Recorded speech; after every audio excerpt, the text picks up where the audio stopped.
I'm Rick Edwards. This is my chance to get under the skin of a lady. Yes, it's a lady who for the last 2 decades has been simply one of, if not the, hugest star in music. She's officially the biggest selling female artist of the millennium. She's inspired countless other superstars. She's worked with huge artists like your Snoops, your Jay-Z's, Busta Rhymes, Pharrell, and even more impressively, Westlife. She's not about to rest on those laurels though, because she's back with a huge new album and a controversial single called Obsessed. Plus, after she had the dubious pleasure of spending a few days with me in New York, she's visiting me here in my London home, having made the unwise decision to allow herself to be probed by me again. I'm talking about Mariah Carey. Here she is. Mariah, how you doing? Hello, Rick. Is it one of these? No, it's it like is. this. Okay. Oh, of course it is. And then you look away sort of demurely. Right, like, yeah.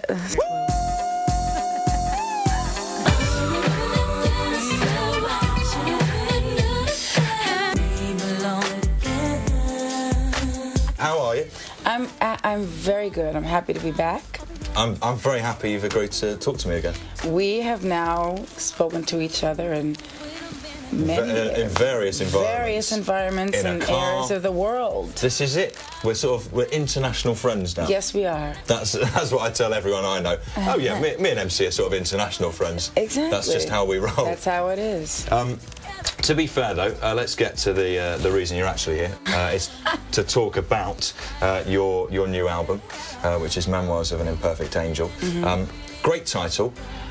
How did you arrive at it? What inspired the title? Because I look at you and I think Angel, sure, imperfect, not so much. Well, it wasn't. That was a compliment. I liked it, and I thank you for the compliment. That's okay. Thank you very much for the compliment. But I guess well, I don't want to ramble, but it really wasn't an autobiographical title. It's more for everyone, and it's more like we all kind of try so hard to compete with what the ideal of, you know, people's concept of perfect is, and none of us are. You know, it's one of those things where you're kind of like, it's for everyone. It's one of those titles that's for everyone, but it's also for me.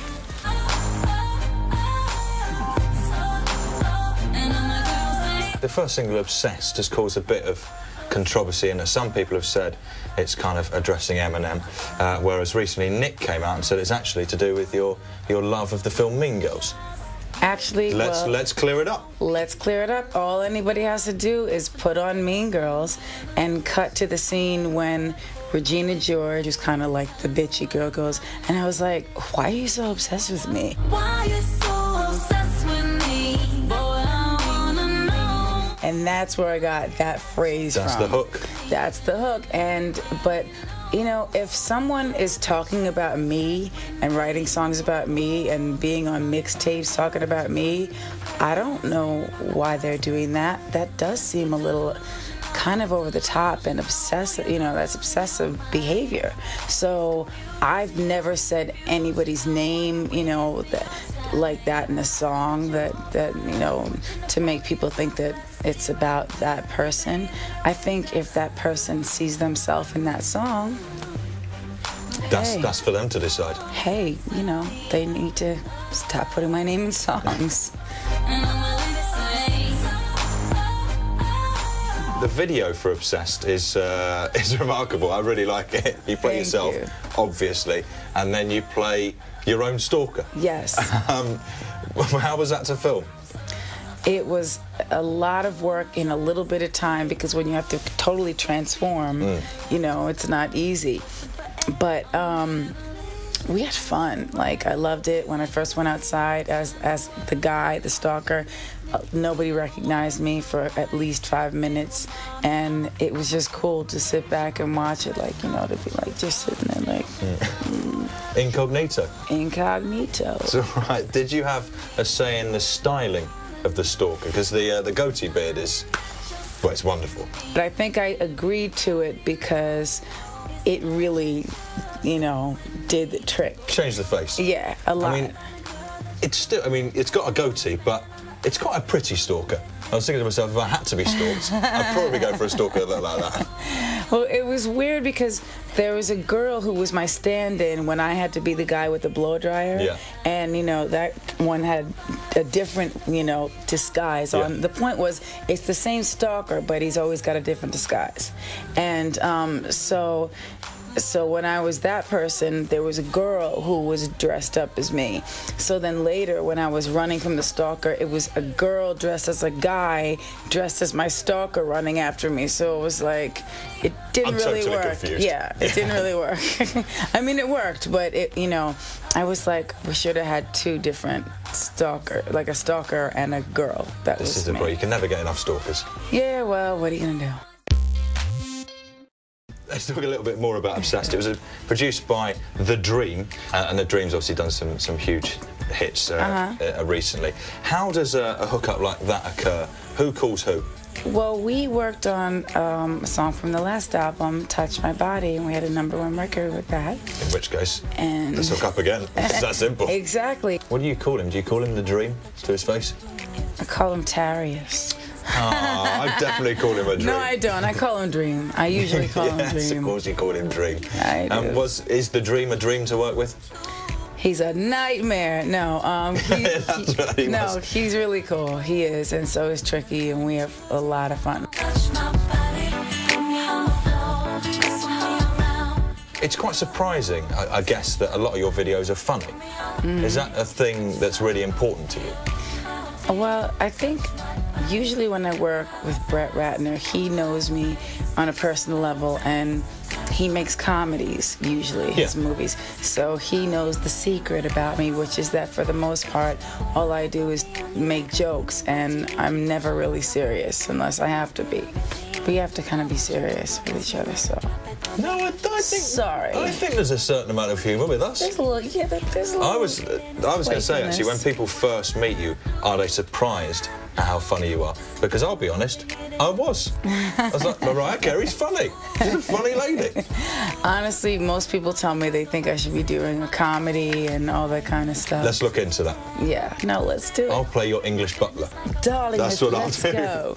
I'm gonna let you out. Bye.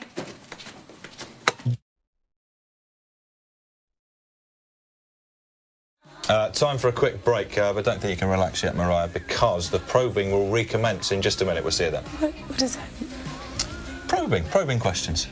God, you've got a filthy mind, is your problem? I didn't. Well, Curious about what this Well, meant.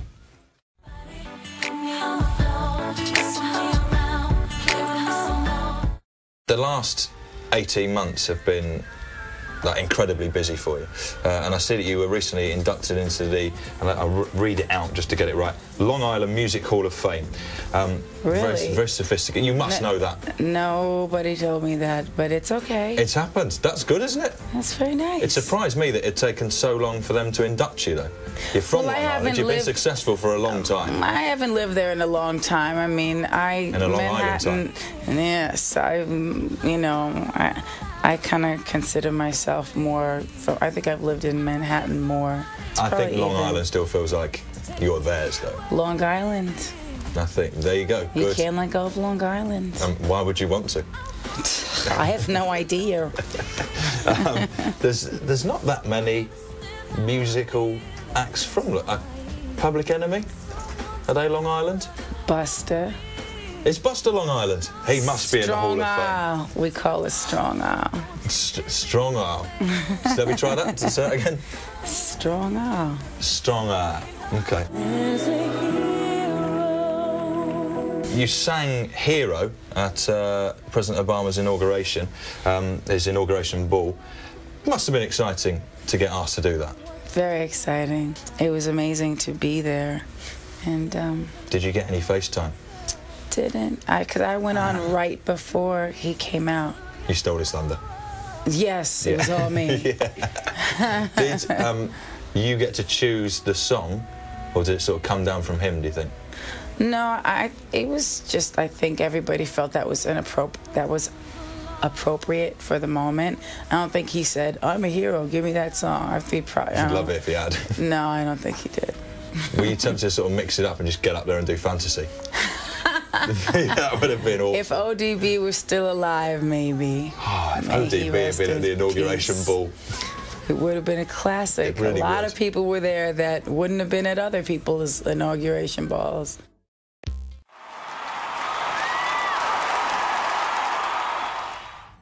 So, Mariah, we've delved, we've probed, we've pushed. Do you want a little break? I think so. You can have like a brief break. Like a brief break? And then I'm going to be back on it. That'd be nice. Yeah, really back on it. Relax. We will be back in a minute. Some people outside the door. They're all my people. Yeah, okay. We'll be back in a minute. Where do they come and I'll in? be travelling deeper under the skin of this one. We'll see. We will see.